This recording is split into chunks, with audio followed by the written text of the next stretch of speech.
Thorfinn, an ordinary annoying boy in the 11th century of England, has always lived peacefully in a village with his family, who always said, "You have no enemies." But that peace was shattered when a ruthless Viking took everything from him. Long story short, he became a lonely orphan that was driven by a thirst for revenge and vowed to destroy the man who took his family away from him. Yet fate twisted the knife. His enemy didn't just spare him but took him in for his own entertainment. Now, Thorfinn's journey begins. Will his hatred burn strong enough to take down the very man who's teaching him how to survive?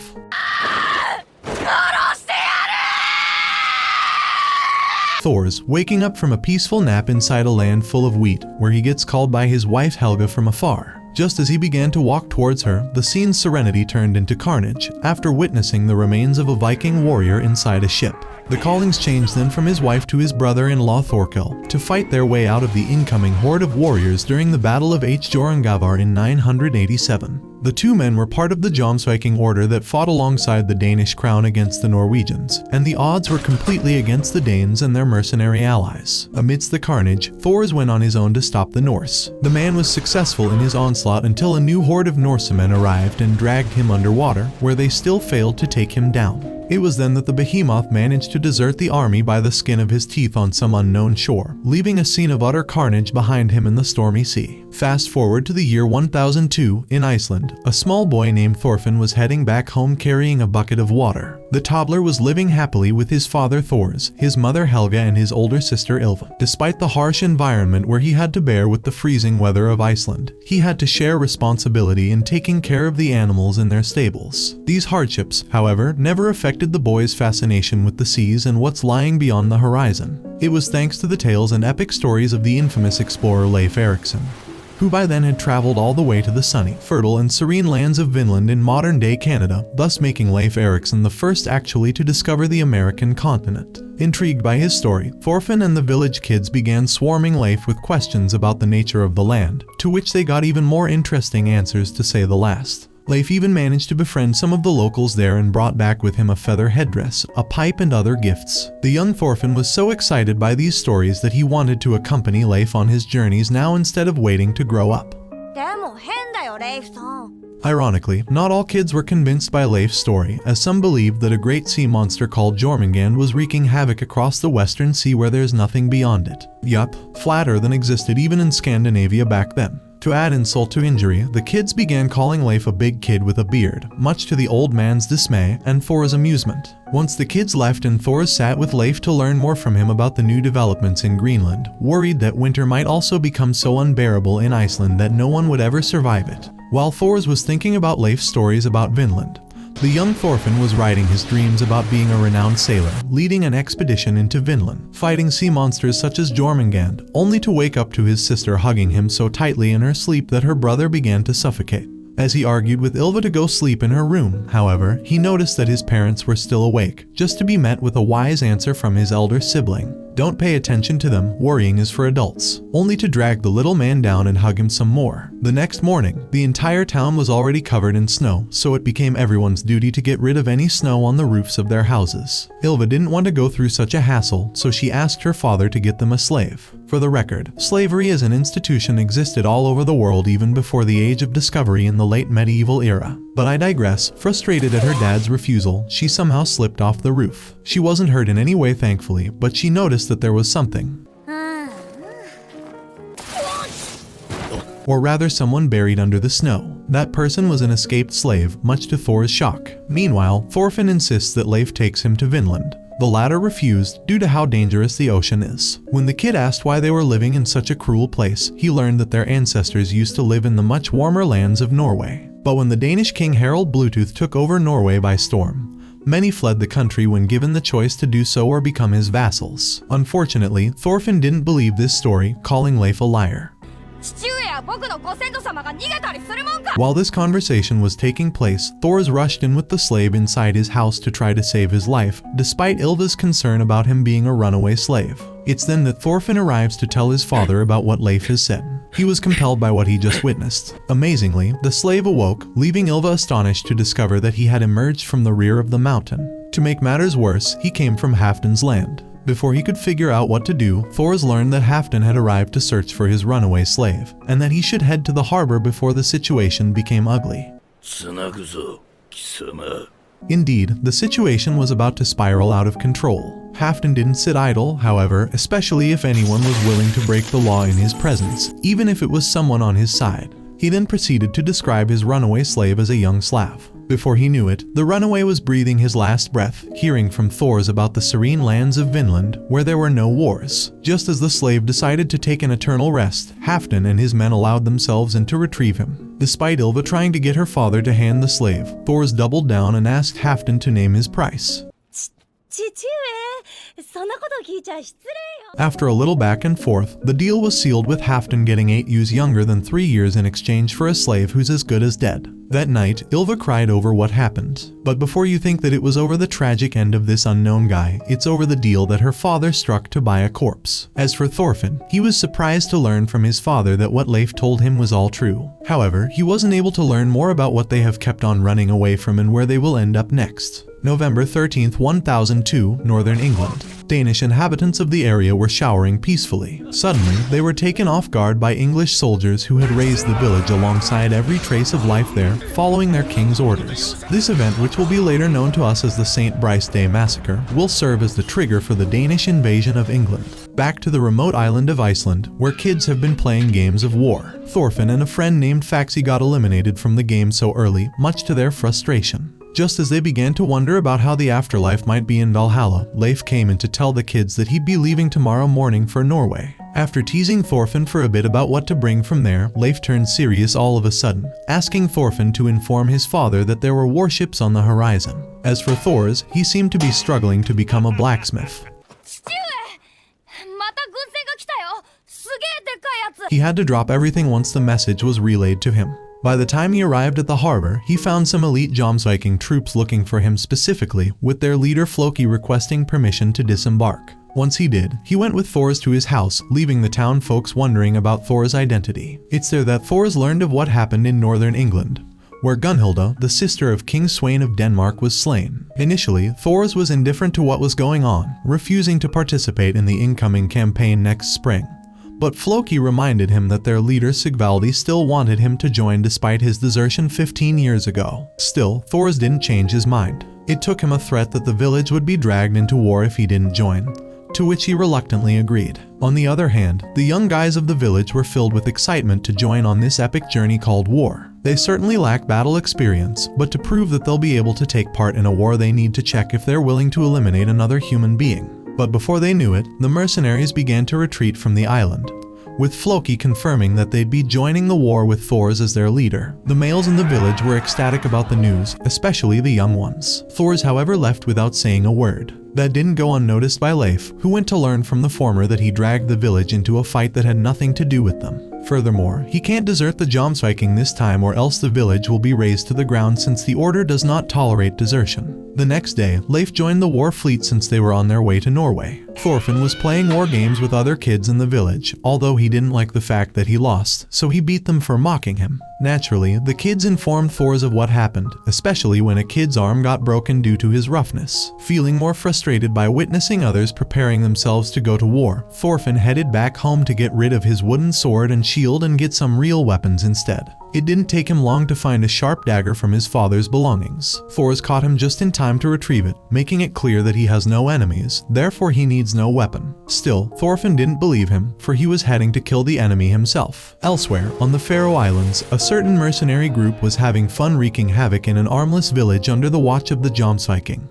The order came in just for Floki to strike a deal with the other mercenary leader Askeladd, promising to compensate him for the long waiting he had to go through. As for his mission, it's about eliminating Thors. Even though he showed no reaction, Askeladd was a little taken aback that his target was Thors the Troll. As for the reasoning, it was self-explanatory that the Jomsviking are notoriously intolerant against deserters. Still, he couldn't help but wonder as to why he didn't eliminate him back in Iceland, to which Floki refused to answer. That didn't deter Askeladd from taking on the mission, as long as he'll get a good payment for whatever task he's given, including the privilege to claim all the loot for himself and his gang. Just as Floki tried intimidating Askeladd to accept his terms, he got badly shaken by a spear getting inside the room, forcing him to pay extra money in advance. Once the deal was concluded, Askeladd went out to inform his boys of their new mission, while thanking his sidekick Bjorn for that spear throw, because Floki was hiding someone behind a curtain to take down Askeladd if needed, ensuring to the former that his counterpart was a dangerous man not to be taken lightly. On their departure day, Ari bid the sleepy Ylva farewell before heading to battle. But just as he is about to propose to marry her once he's back, his plans are thwarted when his mother comes to give him his lunch and wish him all the best, just like any typical mother. Once Ari was gone, his friends came in to propose to Ylva too. She ultimately rejected them though. The boat will be carrying 5 people in total. Even though most of the villagers thought that that was way too few, they decided to have faith in Thor's judgment. And with that, the boys left for the ships with high morale. Just as a certain girl showed some worry, Leif pulled her aside to inform her of a little secret.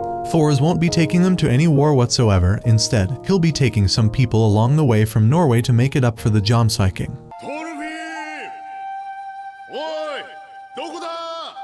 As for Thors, he spent his last moments in the village looking for Thorfinn, but to no avail. Just as they were about to leave, everyone went to the shores to say goodbye to the men there. Thors, who was disappointed that his son wasn't there with his mother and sister, just as much as the young men were by learning that Thors is stronger than all of them combined, was assured by Helga that she would take care of him. And with that, the fleet finally set sail. Not too long after, the boys realized how difficult sailing was, but Thors assured them that they wouldn't have to row for a while.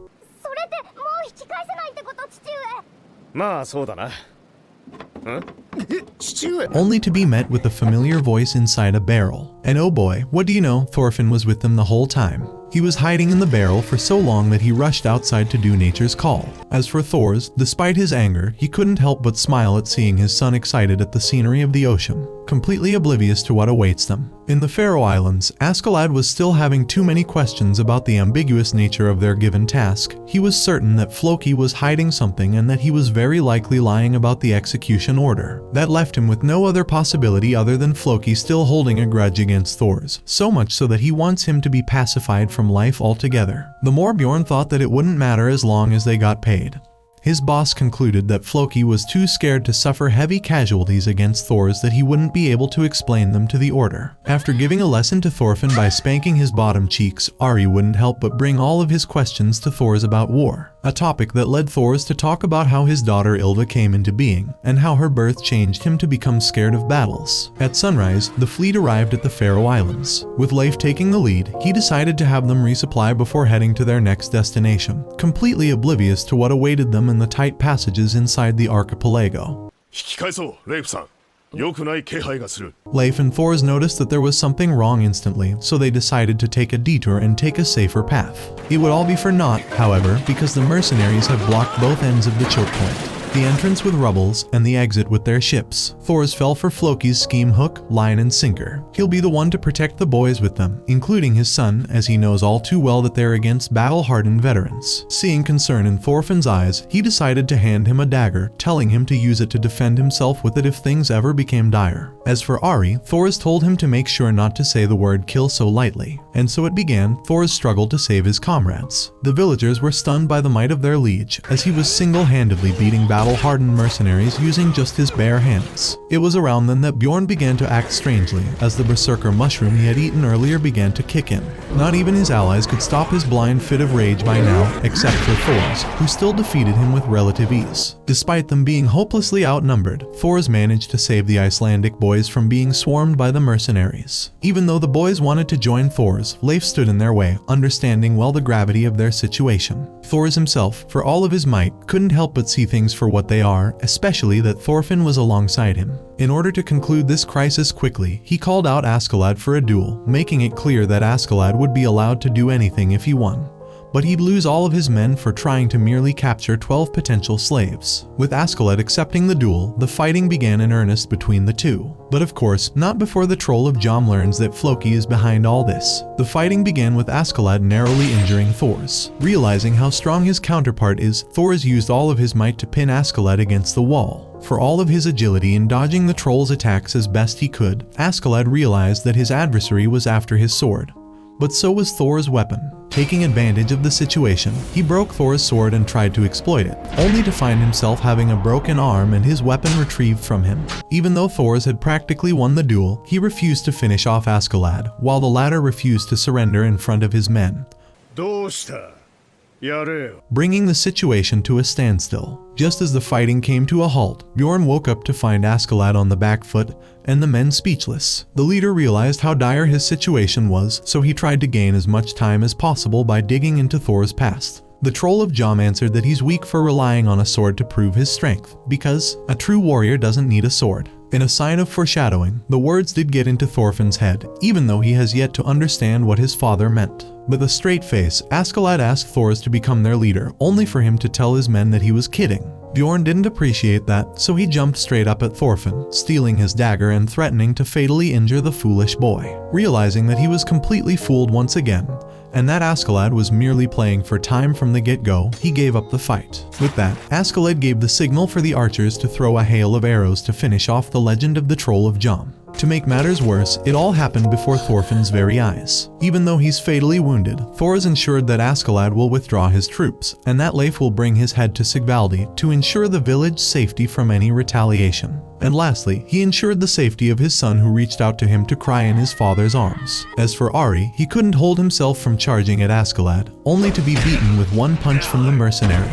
That night, the mercenaries couldn't help but feel relieved with the loot they got from Thor's ship. As for Askeladd, he couldn't forget about the fact that he came out of such a bitter fight with only a few injured men only. He couldn't be left alone though, as one of the men called out to see something unexpected. Once he got to the stern, Askeladd was taken aback by Thorfinn, glaring at him just like a middle school girl would do after getting rejected by her crush. Just as the men began to mock him, however, Thorfinn began swearing oaths to avenge his father in a blind fit of rage and sorrow.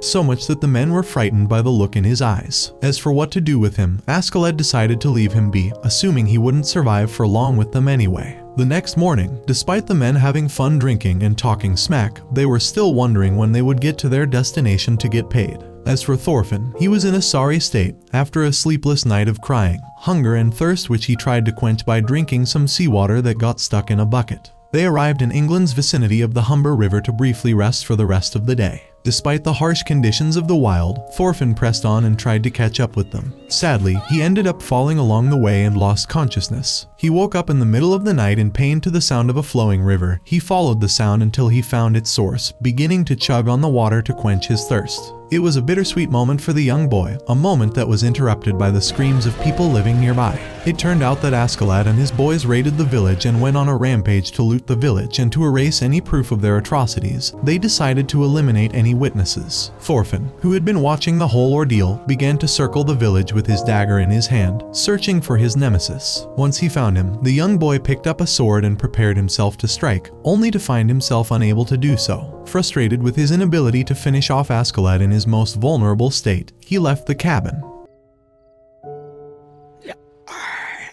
The next morning, the horde began inspecting the village further for any survivors from last night's rampage. Askeladd, however, encountered the young boy once again, who this time decided to challenge him to a duel. The leader accepted the challenge, and much to the mockery of the mercenaries around, Thorfinn lost it quite miserably. Later, his moment of solitude was interrupted by two riders. They came to deliver him the agreed-upon payment from Floki for successfully eliminating Thors. As for Thorfinn, he woke up later to the smell of cooked meat nearby. Noticing his dire state, they decided to help him by throwing him leftover bones. The kid got so frustrated that he decided to hunt some animals to sustain himself instead, but with no experience whatsoever. He failed in even capturing a rabbit, so he got back later to the camp to eat what little meat was still attached to the bones from that afternoon. Elsewhere, Leif has finally arrived at the village to inform his wife and daughter of the tragic end that Thors has met. He was met with a brief sigh from Ylva, who got back immediately to continue her work. As days passed by, Ylva kept on working much harder to take care of herself and her mother. Helga, however, realized that she was trying to keep herself busy so she wouldn't cry.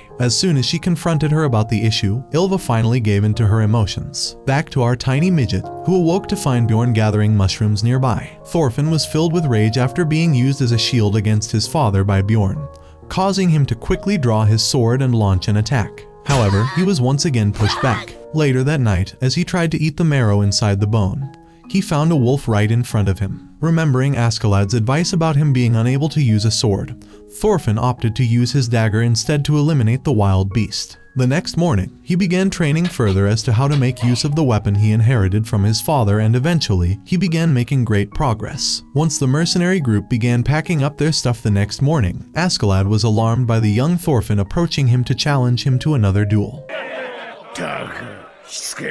His counterpart agreed. Even though the young boy was beaten so badly, he still found a moment where he could throw his dagger when Askeladd wasn't paying attention. Or so he thought. Askeladd was a sharp person and such tricks wouldn't go unnoticed by him. Still, he couldn't help but admire the boy's persistence, so he made a promise to him that as long as Thorfinn achieves something on the battlefield, he'll be rewarded by a duel. And with that, the boy joined Askeladd's mercenaries. As a reminder for us, Thorfinn joining the mercenaries came around the same time as the beginning of the Danish invasion of England in 1002, where they began by subduing the English army. In this campaign, Askeladd and his boys have disembarked in the vicinity of Gainsborough in a scene of decaying corpses on the ground. The sight was too much for the young boy that he threw up, but let's get back to Askeladd for now, where Bjorn learned from him that the Danish army hadn't stepped in as of yet. For now, the Vikings are the vanguard of the incoming invasion, so they have to secure multiple landing positions for the incoming royal army. That night, while the boys were having fun during dinner, Thorfinn witnessed Askeladd and Bjorn negotiating with another mercenary about cooperating, in exchange for £5 and the loot of a village that they'll be raiding. Just as the deal was disclosed, however, the camp got swarmed by a hail of arrows from all directions. After a brief panic, Askeladd's pirates held their weapons and charged at the enemy bowmen. Despite suffering some casualties, they turned the ambush into a standstill. Amidst all that, Thorfinn was contemplating what achievement he shall make to get his duel with Askeladd, only to find himself backed into a corner by an enemy soldier. Not knowing what to do, the boy ran away, but he got pinned on the ground and was on the verge of being eliminated if it wasn't for Askeladd's interference that saved his life. He couldn't resist making an ironic thrust at Thorfinn, however, calling him out as a weakling. For better or worse, that sense of frustration drove Thorfinn into the carnage, where he took down his first opponent. This was just a precursor for what was to come. In the coming years, Thorfinn grew stronger and even more agile, honing his skills at using daggers as his weapon of choice. One night in 1008, in East Anglia, Thorfinn was trying to escape the grasp of his enemies, who hit his shoulder with an arrow. Despite him eliminating their scouting dogs, the enemy soldiers were still hot on his tail. In what's seemingly a calm and serene village, an old lady was doing her laundry with her daughter while calling out their current monarch Ethelred the Unready as a fool for attacking the Danes after decades of peace established by King Edgar. Just as the daughter tried to get her mother to calm down, they noticed the body of the young Thorfinn lying on a tree branch inside the river. They arrived just in time to treat the boy's wounds, attend to his fever, and give him new clothes. The old lady tried to know more of Thorfinn's background, but to no avail, as he wasn't able to understand any English, and was way too busy eating after a long time of not having a proper meal in the first place. Despite the daughter's concern that he might be Danish, the old lady put her faith in Jesus instead. Just as the daughter was thinking of what her mom told her, she found out that Thorfinn was releasing fleas all over the food, much to her outrage. Still, that didn't change the mother's mind about taking care of the boy, since he reminded her of a son that she lost due to a fever 2 years ago. Just as she was cleaning his hair from all the fleas he got, a knight arrived to look for Thorfinn, but he didn't get the answer he was hoping for, as the mother realized who he was and chose to conceal his identity. It'll prove to be a fatal blunder, because that night, while the mother and her daughter argued over what happened, Thorfinn went to the cooking pot and took a torch, setting up the signal that Askeladd was longing for. The villagers tried to rush to turn off the fire, alongside the knights,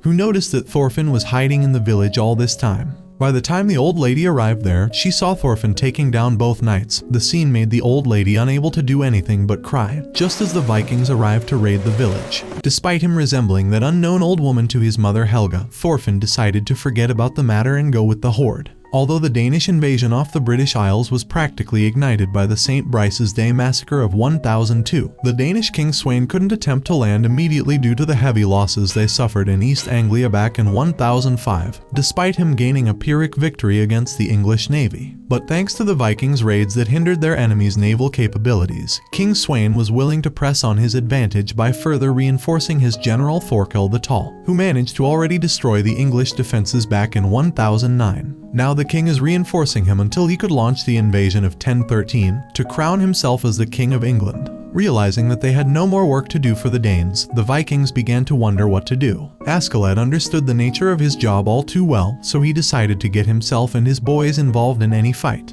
A decision that led them into an ongoing civil war in modern-day Nantes. The captain decided to side with the besiegers in this conflict, hoping they'd get as much of the city's loot if they succeeded. To ensure their involvement, Askeladd sent Thorfinn to meet up with their leader for negotiations, but not before teasing him about his promised reward for years. After his attempt to communicate with the Frankish tribes in Norse failed, Thorfinn got his way in by getting himself detained so he could see the attacker's leader in person. Aside from him looking like an insult to God's creation and false assumption that Thorfinn is from Normandy, he still gave his approval to cooperate with the Vikings. With Askeladd receiving the signal from Thorfinn, he wasted no time in taking the boys with him for their attack by moving a boat on top of the mountain, a scene in which some campers thought that it was a dragon. The next morning, the short king received reports of the dragon on top of the morning. However, he was more concerned about the Vikings fulfilling their part of the deal, especially since they didn't show up yet. Askeladd was aware that the assault on the enemy fort had begun, so he urged his men to hurry up before they lost the spoils. Thorfinn, however, was observing from far away, trying to figure out a way to assassinate the enemy commander after identifying him. He suddenly began sprinting at full speed to the fort, but the Frankish lord assumed that he was attempting to escape, so he ordered his army to eliminate him. Being fed up with his loud and annoying attitude, the soldiers refused to carry the order seriously. It was around then that the Askeladd's unit finally emerged out of the woods using 3 large boats. The captain was ecstatic at the progress of the operation so far, daunting and daring his men to move faster, promising them the right of plunder as always. As for Thorfinn, he managed to get through the attackers' forces and attack the fortress walls. With Askeladd embarking and heading at full speed to the back of the fort, the defenders are now surrounded.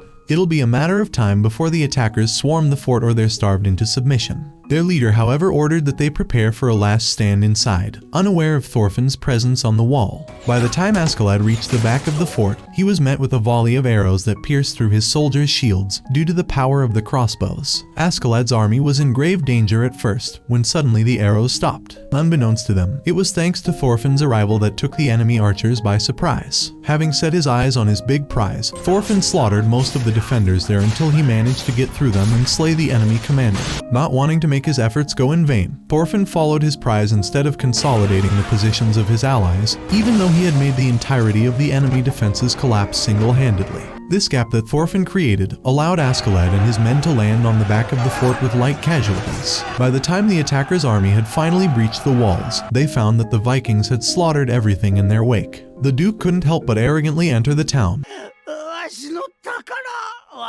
only for his ego to be wrecked to pieces after learning that the treasury had been entirely seized by Askeladd. As for who informed him of that, it was Askeladd himself, leaving the Duke as frustrated as Tyler 1 when he loses a game in League of Legends. The surprises for today didn't end there, as the captain was taken aback that Thorfinn was still alive, and that he managed to bring his target with him as well. Now Askeladd has no option but to stay true to his word and accept the duel, except that he'll do it once they're at a fair distance from the Frankish Duke. Their escape was fun for all the mercenaries there except for Thorfinn. Since winter was coming soon, the Vikings had to take a brief rest in their village during the season, just so they can be ready for the next campaigning season. The village was located in the Jutland Peninsula, which is part of modern-day Denmark. Askeladd and his boys arrived there in November 1012, where he was met by most of the villagers there. They couldn't help but enjoy the amount of treasures that were brought to them. Their fun was ruined thanks to a certain blonde boy, however, who gave an intimidating gaze at one of the villagers.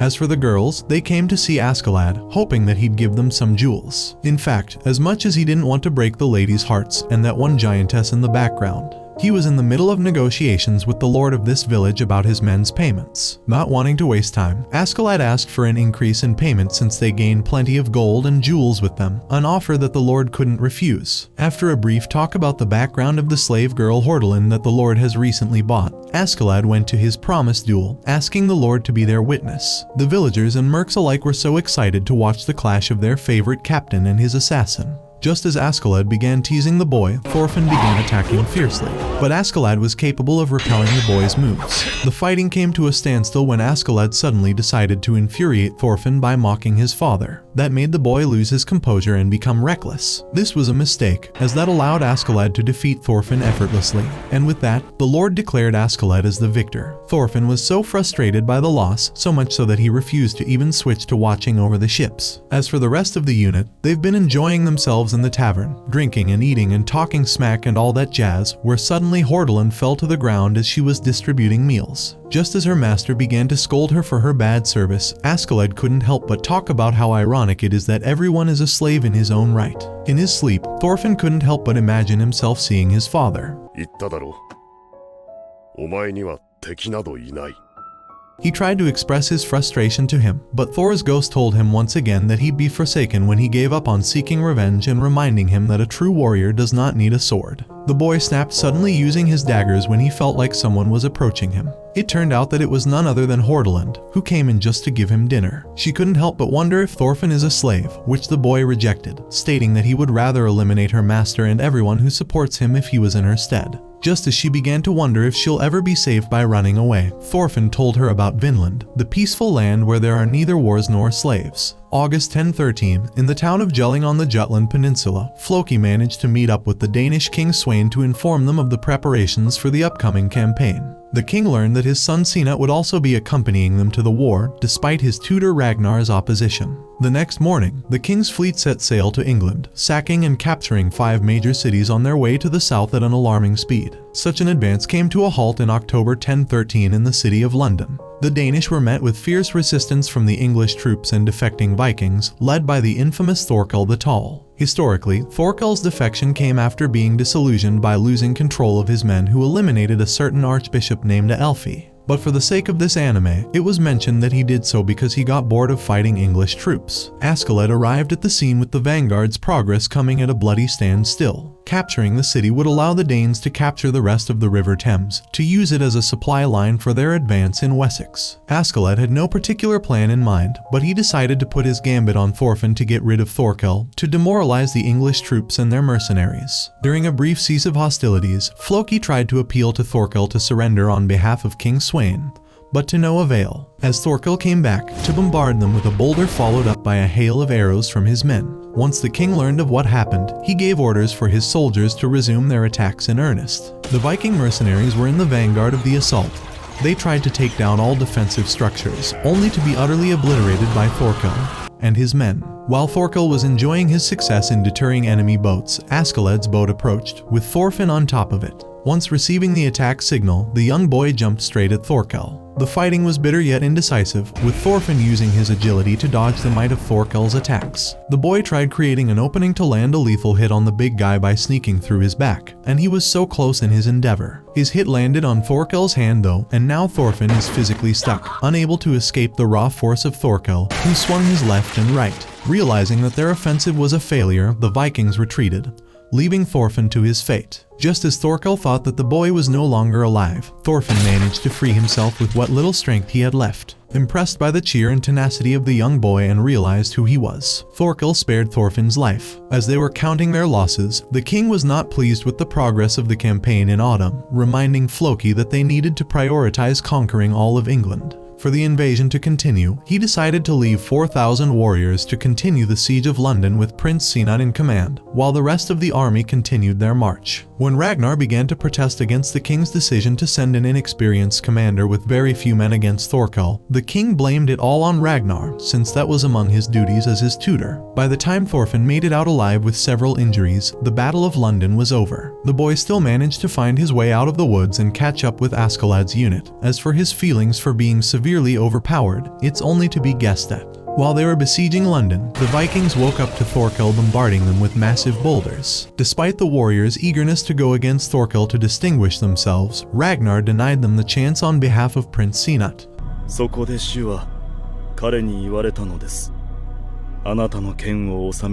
As for the prince, he was praying for Jesus while his soldiers were losing respect for him due to his cowardice. It turned out that King Sweyn was right to accuse Ragnar of not performing his duties well, as he's the one who turned him into a softie. Once he learned that the Prince of Denmark was on the battlefield, Thorkell finally began to have ideas about the battle. On the outskirts of Bath, November 1013, Askeladd's boys were done with sacking an entire village to the ground, discussing what their course of action should be since winter came in and the northern army began to withdraw. With the King of England Ethelred the Unready already fled to Normandy, the war is pretty much won by the Danes, despite them having to eliminate all pockets of resistance, such as Thorkell's army in London.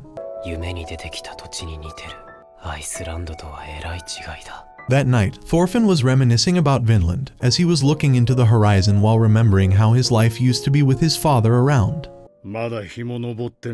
Just to be interrupted by Askeladd, who has been sitting there for a while already. Askeladd couldn't help but share a piece of his mind with Thorfinn by telling him that time is on his side, just as it was with the Saxons 500 years ago when they took down the Romans from Britannia, and just as the Danes are now taking down the Saxons. And so Thorfinn will take down Askeladd eventually. At sunrise, an allied messenger arrived, informing Askeladd that Prince Sinut's army was way farther north by now and that Askeladd's unit had been cut off from them because of their plundering. Now Thorkell was in hot pursuit of the prince's main army, so they had no choice but to begin moving immediately, or else they'd meet the fate of the 4,000 soldiers who were besieging London. Understanding the gravity of the situation, Askeladd agreed to regroup with the prince's army and help him escape, after suddenly eliminating the messenger. With everyone stirred up, they departed on their new mission. In fact, the prince, Ragnar, and the drunkard priest have already been in Thorkell's custody. The big man was initially against taking hostages, but he did that against his own will, as King Sweyn kept on ignoring Thorkell. Such a story served as an amusement for Thorkell's men and outrage for Ragnar, who couldn't stand Vikings for not following up on Christianity. Amid their monotheist and polytheist religious arguments, the priest suddenly snapped about himself being able to see God. Figuratively, the men who were amused by him brought him a strong dose of booze to get him back in shape. They found it funnier that his favorite deity was the one that made booze. Good times don't last forever, unfortunately, as Thorkell and his men suddenly became stern. The big guy held a spear and threw it with all his might to where an unfortunate Danish soldier was hiding. With the Danish ambush being revealed, Thorkell and his men took their positions to fend off the enemy. Surprisingly, he gave them Sinut and his retainers, even though he was too excited to not fight the Danish soldiers. Not wanting to be thought of as cowards, the Danish detachment charged in a pitched melee against Thorkell. It was a one-sided slaughter, where the Danish soldiers stood as helpless as the Romans did in Teutoburg Forest nearly a millennia ago. Before they knew it, however, the mercenary group was surrounded by fire on all sides. By the time Thorkell figured out that there was a third party involved in this ambush, his men began appealing to him to retreat. Askeladd, who was the instigator of the committed arson, launched Thorfinn to capture the prince amid the chaos. Surrounded by smoke, the prince and his men were about to be hit by friendly fire. They still got fooled by Thorkell's men to get them to reveal their position. Just as the prince and his retainers were on the brink of disaster, Thorfinn arrived on top of his burning horse to save the day, much to Ragnar's frustration. Much to Thorfinn's disappointment, however, Thorkell caught up to the scene in ecstasy from all the fighting he was in. Instead of dueling Thorfinn, he confirmed the boy's identity. With the fire spreading fast across the forest, Thorkell left the scene with his men, while Thorfinn tried his best to save the prince and his bald retainer. When Thorfinn and this target arrived safely, Askeladd's men were relieved after repelling enemy attacks time and again. As for Askeladd, he accepted Ragnar's request in exchange for looking at the prince's face, to which everyone was taken aback by his feminine look. Askeladd and his men reached the land of the far bank the next morning, which after being mocked by an old man renting his boat, Askeladd requested sending a letter to any nearby village on the other bank. In order to reassure whoever will get this letter, he asked him to say that it's from the son of Lydia. While they were waiting, cautious for the approaching enemies, Ragnar came in loudly, asking for Askeladd's whereabouts. He was hoping to know what his next move should be, only to learn that they'll keep on moving until the reinforcements he requested arrive. By November 1013, the unit kept on moving on the eastern bank of the Severn River. They're stuck deep into enemy territory, and they're 2 weeks away from the closest allied fort in Leicester. The men were beginning to feel tired and demoralized due to the long march. That night, as the men were resting after a long march, Bjorn couldn't help but share the men's worry over his sudden decision to serve as his bodyguard. Before he could get any answers from Askeladd, the latter woke the men up in the middle of the night to continue their forced march. Despite how exhausting it was during different climates, the men pressed on until they arrived at where their reinforcements were supposed to be. They were taken aback by them being merely 2 people at first, thinking it must have been the mist messing with their visions. It was then that Askeladd advanced to them, confirming to his men that reinforcements were actually there. By the time the mist was gone, Thorkell learned that Askeladd and his men had crossed the Severn River using triremes, even though his men did not know what they were. As it turned out, Askeladd had crossed to the mountainous region of Wales. Once they arrived in the eastern kingdom of Morganug, Ragnar was thankful to Askeladd for his help, even though he was still concerned for Sinat's safety, for Welsh people resented the migrating Nordic tribes for centuries. Askeladd assured him that Wales was his ally, and to reassure him further, he assigned Thorfinn to be Sinat's bodyguard, with the promise that he'll get his duel in Gainsborough, and the Welsh general Gratianus serving as their guide. The newly reinforced army began their journey through Wales. In fact, the fiefdom was helping the Nordic prince escape in order to get to sign a non-aggression pact with him once he became the King of England. Sinat, with his shy personality, asked Ragnar to speak on his behalf, but the general insisted that the prince himself answer him, much to Ragnar's outrage. On their way, the men couldn't help but fantasize about what kind of rewards they'd be getting from the king for getting him to safety. As for Askeladd, he was talking to Gratianus about King Arthur's legend, when suddenly he was informed by Bjorn that they were about to be ambushed. Their road was blocked by what seemed to be messengers from another Welsh fiefdom. But Askeladd and his battle-hardened men were no fools. As they were about to be attacked, Thorkell was shivering in excitement from the battles that awaited him. King Sweyn was rallying the Joms Vikings for their next mission, and a certain merchant that we hadn't heard about for years was still sailing to find Thorfinn and bring him back home. That merchant was Leif Erikson. During that ambush, one of the men remembered himself carrying his mother on his back out of a tiny boat, begging the much younger Gratianus to let his mother see her homeland one last time. That young man was none other than Askeladd. While Askeladd was struggling to get out of the ambush, Floki was sharing the campaign's progress with the king. The Danish army managed to subjugate the entirety of Wessex after breaking all resistance there for good. They failed to capture London, however, losing track of Sinat's whereabouts in Marlborough Forest. Back to the ambush, Askeladd and Gratianus tried as hard as they could to talk their way out. In fact, the ambushers had no intention of eliminating any of the companions of the Danish prince. They did ambush them in an attempt to intimidate the Vikings. Thinking fast, Askeladd brought Sinat in the open to threaten that. Little did he know that Sinat had no charisma whatsoever, so he did what he does best and hid behind Ragnar. Askeladd was growing upset at the latter for ruining Sinat's future by being way too overprotective of him. Just like most monarchs since antiquity and medieval ages, it was natural for family members to get into nasty fights over the throne. Sinat was no exception, so Ragnar thought that by always being there for him he might make it up for his rough childhood, even if it came at the cost of making him a dead weight for those around him. Even though Askeladd couldn't swallow such an excuse to make Sinat ditch his responsibilities, he was left with no other choice but to share his plan with the hostile Welsh tribe. As he left his men, Thorfinn couldn't help but look down on Sinat. Privately, the leader of the Welsh tribe Asser admitted that he had no problem letting the Danes move across Wales without losing face in front of his men. Learning that, Askeladd was relieved, and negotiations proceeded smoothly. Askeladd turned out to be half Danish, half Welsh since his father Olaf had conquered the coast of Wales previously, while his mother Lydia was from the bloodline of the great leaders of the Roman Celts, but Olaf took her as his concubine. Unable to believe the validity of the story, Asser asked for further evidence, which was provided by Gratianus, who was a witness of Askeladd carrying his mother ashore, begging him to fulfill her last wish. With his origins revealed to the Welsh, Askeladd made it clear that he planned on using his identity to install Prince Sinat on the throne of Denmark while ensuring Wales' safety. Impressed by this bold plan, Asser agreed to let the convoy pass. Asser managed to take their weapons in order to take them in the countryside himself, disguising them as POWs. Thorfinn, who was with Sinat and a certain Conehead, couldn't stand the prince's silence. So reluctantly, Sinat explained that he's not a coward, but rather cautious. Much to everyone's surprise, Thorfinn managed to get on Sinat's nerves so that he made him have an actual conversation with him. On the northern edge of Mercia, it began to snow while the convoy was still on its way to Gainsborough. Despite Ragnar's concerns about their supplies, Askeladd assured him and his men that he had everything planned. And with that, the men resumed their march with haste. Winter has arrived, and so it began to snow heavily all over the British Isles. It was important for the unit to rest now more than ever, especially since the weather might get a lot worse in the next few days. While they're at it, two brothers from the unit keep on flexing their bond of brotherhood to the drunken priest, discussing what love is and recollecting their memories of their fight with Thors, where the priest was fascinated by the troll of Jom's claim about how a true warrior doesn't need a sword.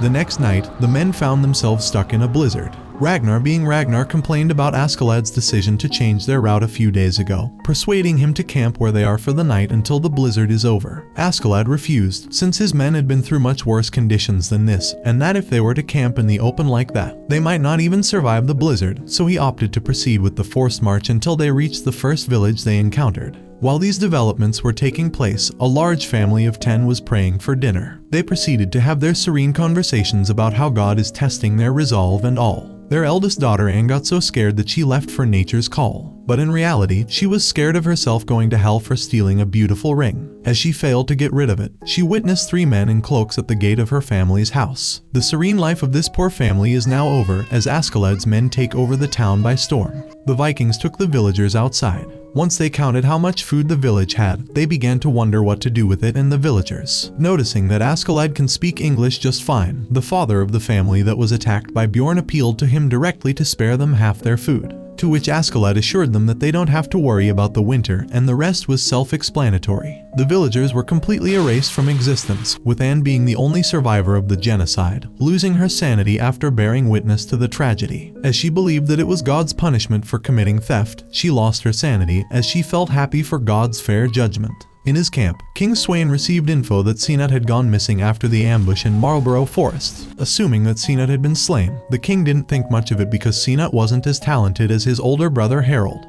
December 1013, in the earldom of Mercia, Gloucester. Realizing that it was already winter, Thorkell was deeply saddened that the campaigning season was over, thus taking part in any conflict would be almost impossible. A good meal, however, would delight his broken heart. His delighted heart was broken again when he learned that the English nobility was so done with this war that they wanted to surrender, probably after having their morale crushed from the consecutive defeats they suffered all across England, as well as having their king flee to Normandy. Surprisingly, Thorkell was delighted again when messengers arrived to inform him of the genocide that took place in the north of Mercia. As such, Thorkell ordered his men to prepare themselves to head for battle, especially after realizing that it was Askeladd's doing. In the north of Mercia, the prince and his retainers have set a tomb for the massacred villagers, where they made their prayers for them, begging God for forgiveness. Just as the priest began to wonder about God's judgment, Sinet snapped at him, accusing him of being faithless for doubting God before he left in a fury. With ear knowing of enemies approaching, Askeladd gave the order to begin withdrawing from the village at night, even though there are not enough carpenters to keep the army on the move in this weather. When the news reached the rest of the unit, however, some began to think that Askeladd's luck seemed to be at an end, with their initial plan being in shambles by now. As for Thorfinn, his inner delight in catching a rabbit to eat on his own was ruined by Ragnar's request to join him and the prince for lunch. He was shocked to find that Sinet was actually a good cook, so much so that Thorfinn began to eat in earnest. He learned eventually how sad Sinet was for his father against having his son cook, since children of kings are meant to rule, not act like slaves. Good times like these where they enjoyed their meal while recollecting joyful memories couldn't last for long.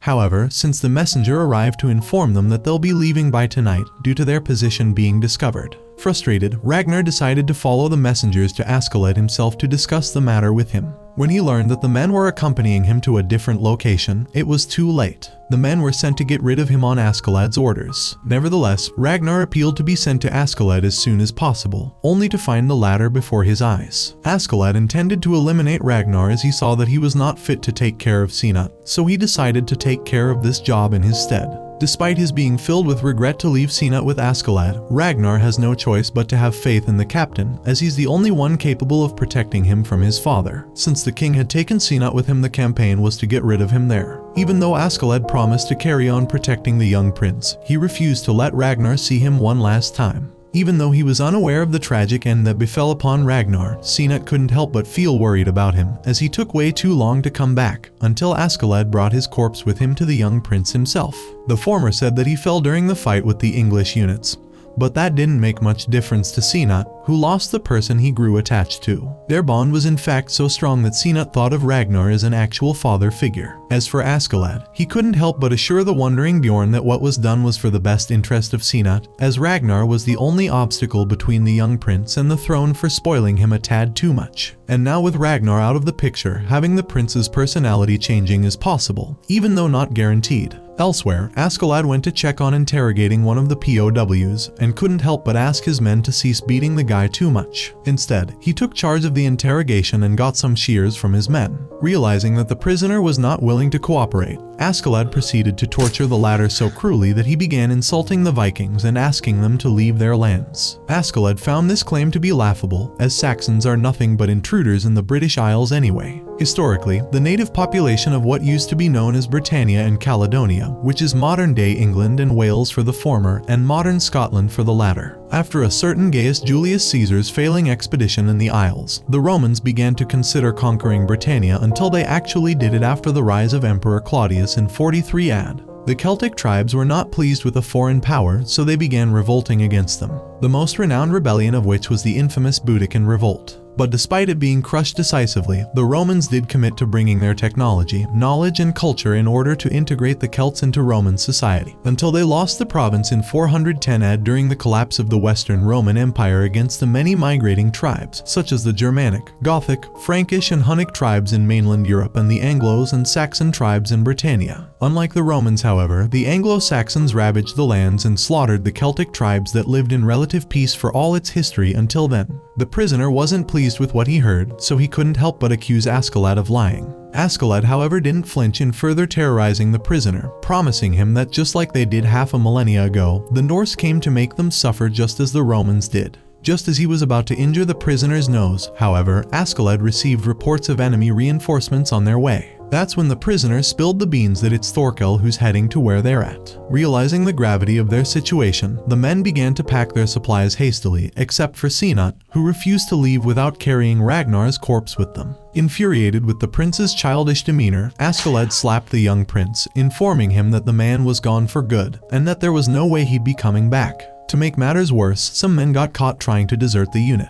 But instead of punishing them, Askeladd used his charisma to motivate the men to march, even though there were people that did really leave him for Thorkell. Unfortunately for them, however, Thorkell got rid of those deserters, just like a certain Mongol warlord would do in the early 13th century. January 1014 AD, once Askeladd and what's left of his men crossed the upper Severn River, the captain gave the order to dismantle the bridge to hinder Thorkell's pursuit.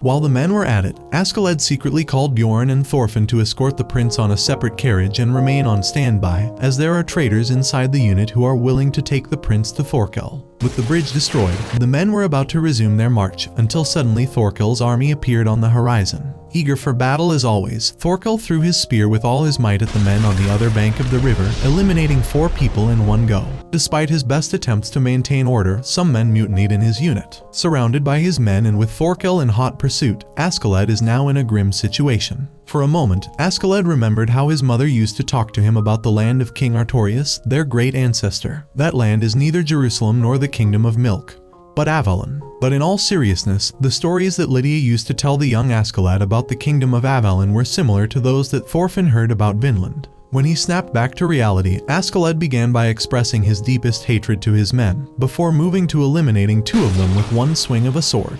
Outraged by his reaction, the men tried to overwhelm him, the prince and their bodyguards, namely Thorfinn and Bjorn, but to no avail.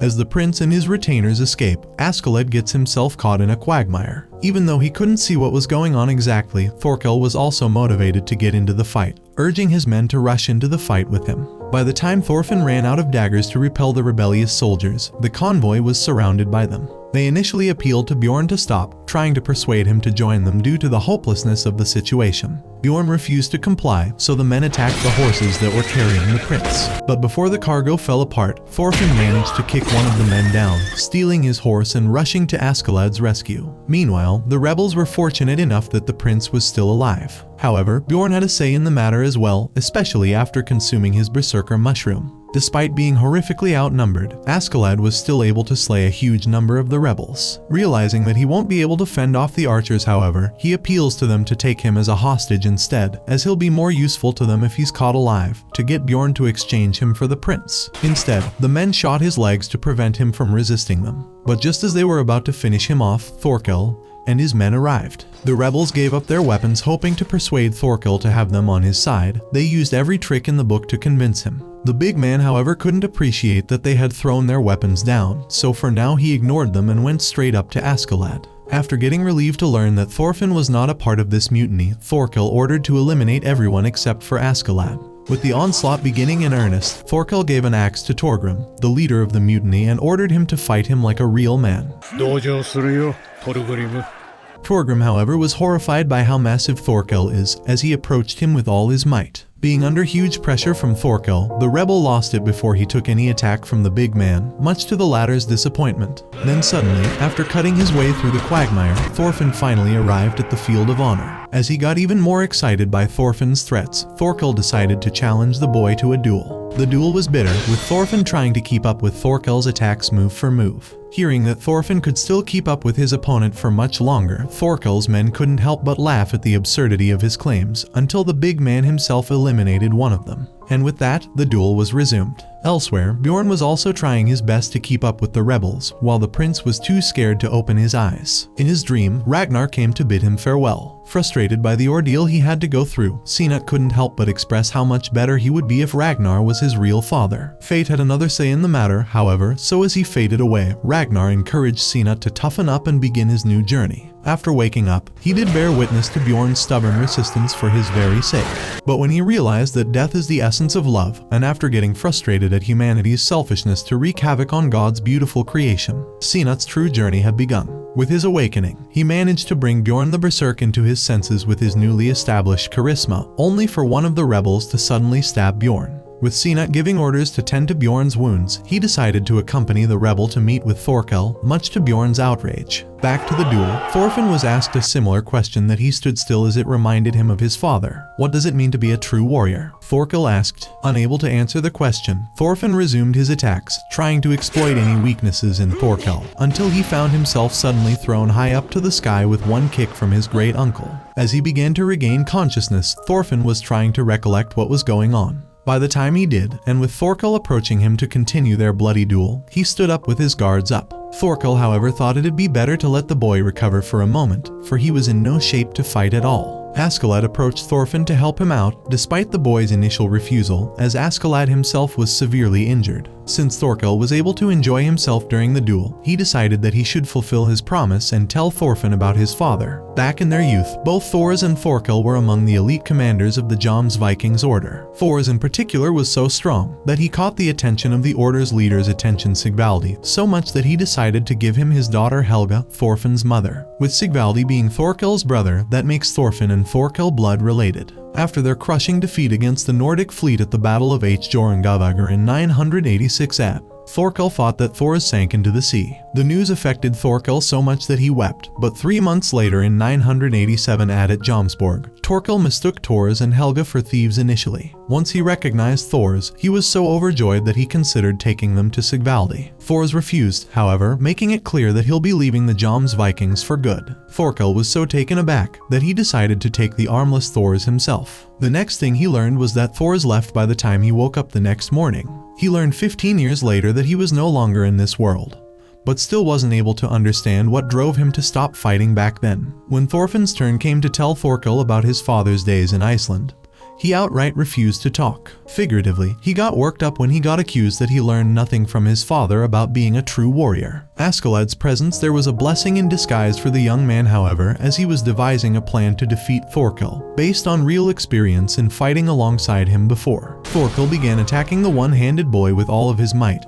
to which Thorfinn was trying to keep up with it as part of Askeladd's plan. Just as Thorkell thought that the duel was over and approached Thorfinn to deliver the coup de grace, Askeladd reflected the sunlight on the big man's eyes using his sword. That gave Thorfinn the opportunity that he so desperately needed, and he didn't fail in exploiting it so spectacularly that he made Thorkell fall. In a fit of rage, Thorfinn jumped at his great uncle like a maniac, blowing Thorkell's left eye. Infuriated by their leader falling, Thorkell's men jumped at Thorfinn, pinning him down instantly. Furious at his men's behavior, Thorkell was about to get rid of his second in command, until Sinat suddenly appeared, ordering the men to stop fighting. Initially, Thorkell refused as he still wanted to continue his duel. Sinat, however, made it clear that it's no longer a duel, as his prideless men left it in shambles. Feeling robbed, Thorkell complied as he admitted defeat. As for Atli, he was horrified when he saw that the entirety of the unit was annihilated. He was relieved when he saw his brother Thorgrim on his knees for a moment, only to learn that he lost his memory due to the ordeal he went through.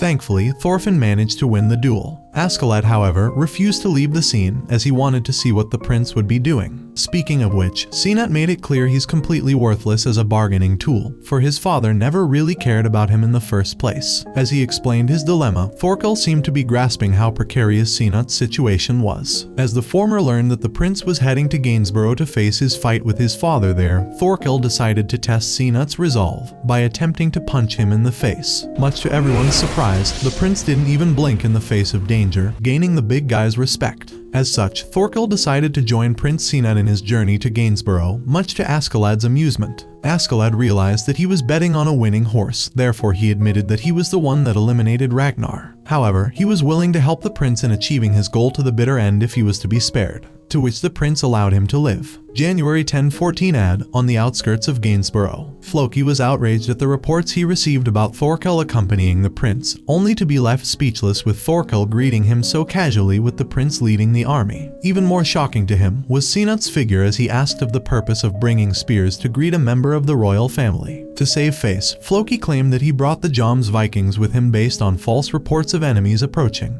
An answer that Sinat did not swallow, leaving Floki confused about what to do next. At the headquarters of the Danish army, Sinat decided that it would be best to gain allies there before taking any actions against the king. As such, he ordered Thorkell to gather as many clan leaders in the army to get them to join Sinat's cause. As for Askeladd, Sinat entrusted him to accompany him to meet the king, as to know what Askeladd might think of his highness. The former thought it'd be best to eliminate the king while they were still in England. Their only problem would be finding someone willing to take the blame for the assassination plot. As for Thorfinn, Sinat decided to keep guarding duties to him, despite the former's refusal. After making his prayers and taking a vow to create the utopia that humanity so desired, they headed that evening to meet with King Sweyn in person. From the get-go, Thorfinn noticed that the hall was swarming with hidden assassins. As such, Sinat ordered them to not draw their weapons no matter what. And with that, they entered the hall, coming much closer to the king. Before they could become at a striking distance from him, the king ordered the trio to stop where they were and kneel. Sinat and Thorfinn obliged, but Askeladd stood still briefly to take a much closer look at the tired figure of the Danish king, before following up with the order. After learning of Ragnar's demise in Mercia, the king ordered Sinat to stand and come closer. He was taken aback by how he changed in such a short time, so much so that he resembled him in his youth. Sweyn Forkbeard seized the throne from his predecessor Harald Bluetooth in late 986 AD after staging a revolt. He proved to be a competent military commander and a shrewd diplomat, especially after taking over Norway in late 999 or 1000 AD. And at the age of 50, in December 1013, he became King of England as well, thus making Sweyn's reign formidable. Sinat is aware of how powerful his father is, and with a show of force, he proves that the crown he's wearing has its own will and authority. As he declared that the crown did not want Sinat, he gave the signal for the assassins to merge from their hideouts. Just as the king offered Sinat the chance to live his days exiled in a monastery, Askeladd came in to remind the monarch that it was Sinat who made Thorkell get back to fight alongside the Danes once again, which is a distinguishable achievement.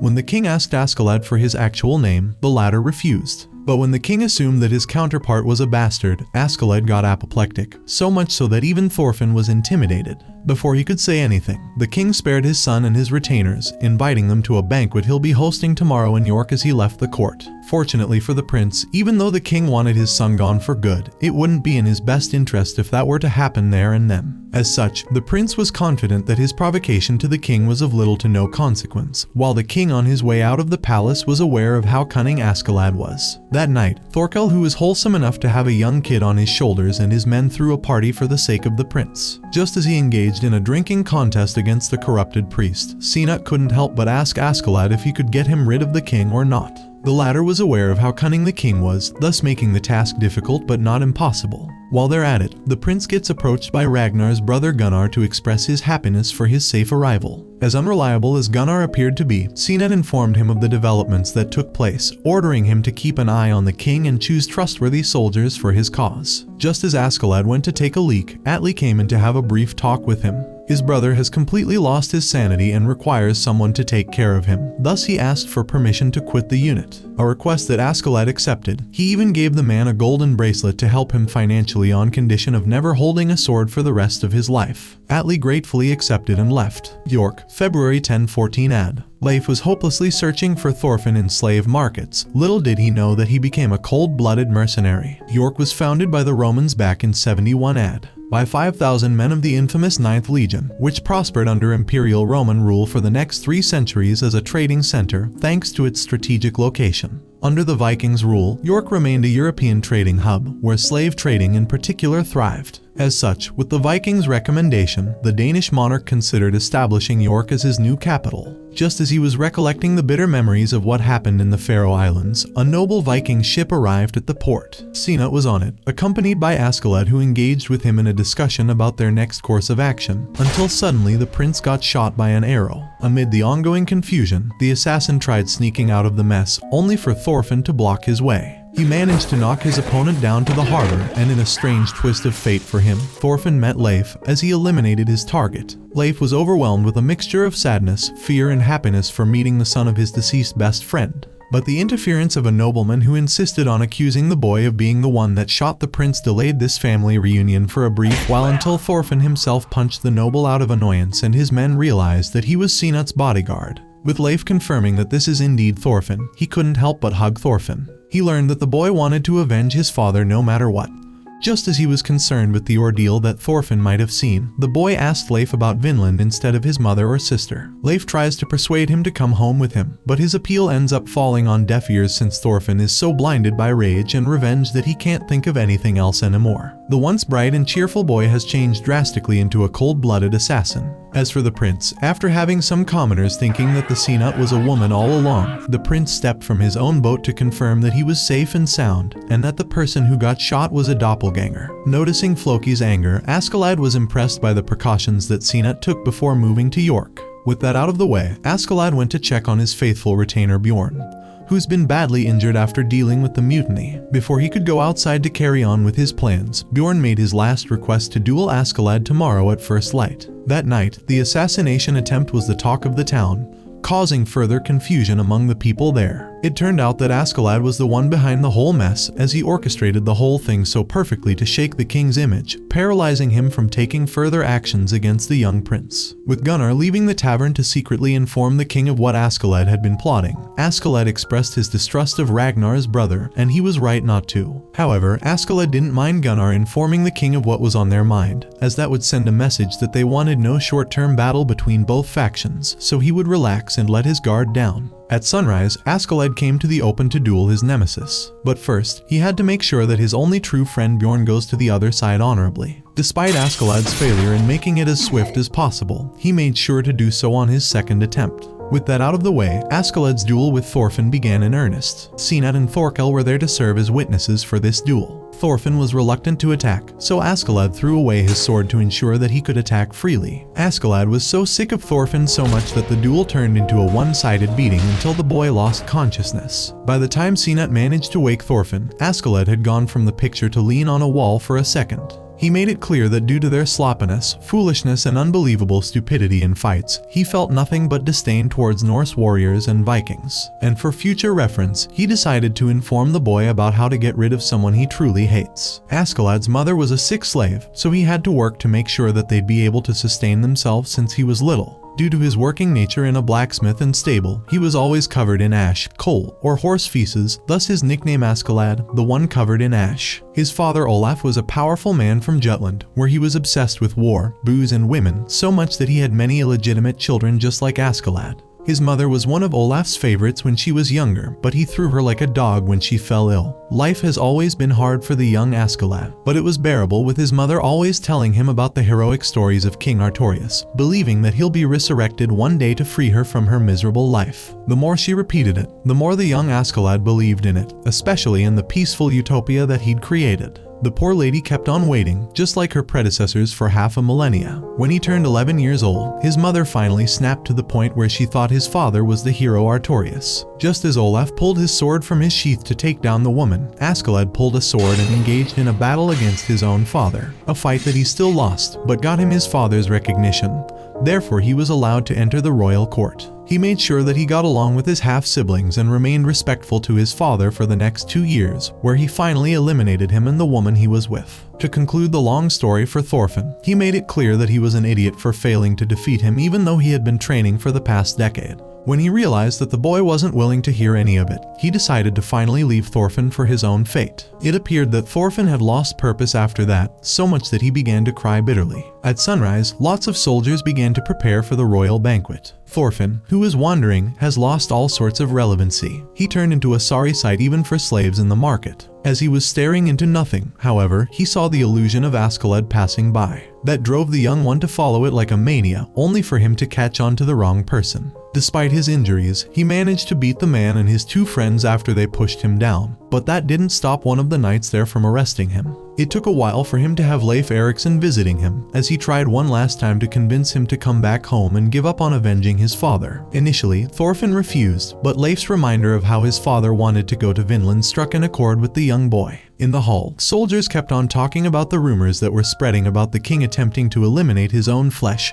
and blood. More importantly, they were worried that Prince Sinat might be up to something, especially with Askeladd as his retainer. When the king entered the hall, an eerie silence took place, with everyone bowing in respect for both him and the young prince, accompanied by Askeladd and Thorkell. But when Sinat asked about Thorfinn's whereabouts, Askeladd assured him that there was no need for him to be here, as everything would be fine. King Sweyn began the feast by addressing everyone for their zeal in conquering England, as well as thanking the gods for the safe return of Thorkell and Prince Sinat. King Sweyn went as far as to give Mercia to Sinat as his domain to rule. The latter part was nothing short of a facade, of course, and only the king, Sinat, and his retainers knew that. But everyone else thought that what they'd been hearing were nothing but rumors, just to de-escalate tensions. After declaring his intentions of conquering Ireland after their previous defeat against the Irish king Brian Boru in 980 AD, Askeladd couldn't help but smile as the king was reacting according to his scheme. What he didn't expect, however, was the king's plans to subjugate Wales and have it under his dominion.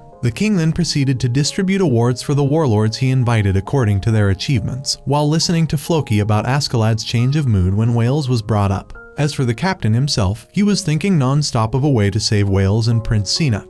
His trail of thought was briefly interrupted by his name being called to take his rewards for taking part in this campaign and saving the prince. Elsewhere, Leif was glad that he was about to finally sail with Thorfinn back home. Just as he was glad to prepare some food for the young boy, Thorfinn disappeared into thin air, leaving Leif in frustration. Back at the palace, Askeladd is caught in a dilemma as he's obliged to protect his mother's homeland. But since he's fighting for the Danes, he's also obliged to fight the Welsh whom he has promised to protect. Initially, he tried to appeal to the king to spare Wales due to their losses for the past 10 years in the English campaign, and the mountainous and rough terrain of Wales, making it very costly to conquer. To secure him further, Askeladd appealed to allow him to negotiate with the Welsh on his behalf. Even though the king was not pleased with such reasoning, he did praise Askeladd publicly for being a loyal subject. Privately, however, King Sweyn whispered to Askeladd that if he turned his back on Sinat, he'd spare Wales. To add insult to injury, he called Askeladd a bastard for being the illegitimate son of an enslaved Welsh lady, much to Askeladd's outrage. As such, Askeladd revealed his true color by insulting the king and threatening to get rid of him publicly. When King Sweyn tried to warn Askeladd of the consequences of his offense, the latter revealed his real name as Lucius Artorius Castus, who is the legitimate king of the throne of Britannia. Historically, Lucius Artorius Castus is a Roman commander who lived in the 2nd century AD,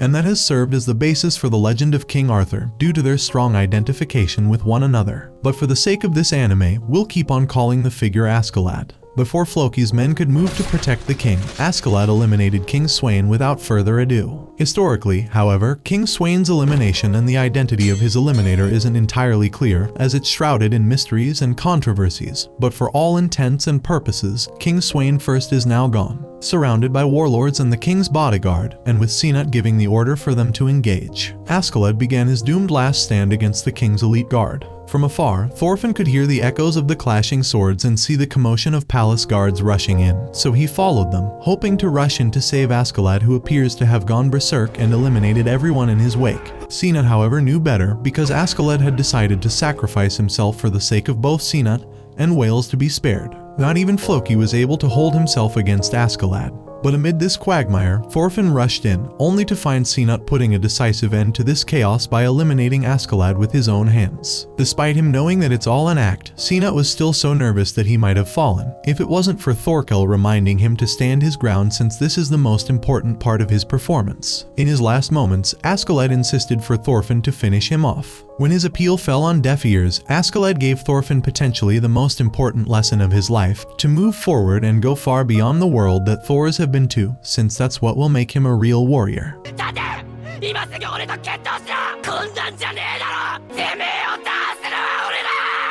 With Askeladd now gone for good, Sinat tried to explain what led Askeladd to meet such a fate, and considered sparing him. The latter was so devastated that he scarred Sinat's face. He couldn't inflict a lethal blow on the latter, however, thanks to Thorkell's timely interception. Exploiting the moment well, Sinat declared himself as the new commander-in-chief of the Danish army in England, and his first order was to not subjugate Wales, an order that all nobles and warlords have been obliged to. That evening, the royal guards began to take the young Thorfinn away, who had lost grip of his father's dagger amid his resistance, declaring the beginning of a new chapter in his life. That concludes Vinland Saga Season 1. If you'll like me to continue this series, let me know down below and I'm out.